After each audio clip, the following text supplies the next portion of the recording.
कराची में गर्मी और हब्स का राज, ऐसे में कि इलेक्ट्रिक भी आवाम की दुश्मन बन गई। बदतरीन लोड शेडिंग ने शहरों की जिंदगी अजीरन कर दी। कई इलाकों में 16 घंटे बिजली की बंदिश मामूल बन गई। बदतरीन लोड शेडिंग के खिलाफ शहरी के इलेक्ट्रिक के खिलाफ सरापा एहतजाज।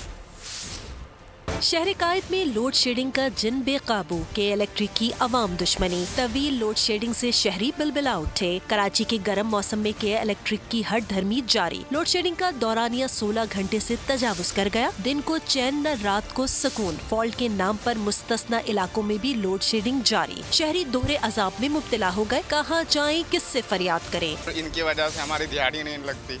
सही है, सुबह से आते हैं परेशान होते हैं, उसके बावजूद रात को भी नहीं है। आटे में नमक बराबर बिजली है, बिल्कुल लाइट नहीं है। आते हैं सुबह बैठ के चले जाते हैं। बिजली की तवील बंदिश से परेशान शहरी सड़कों पर निकल आए। सरजानी टाउन, अबुल हसन इस्फहानी रोड और हब रिवर रोड पर एहतजाज। सड़कें ब्लॉक कर दी। गाड़ियों की लंबी कतारें लग गयी।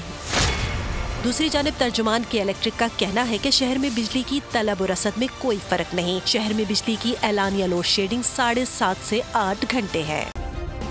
सब्सक्राइब करें और बेल दबाएं ताकि कोई खबर रह न जाए।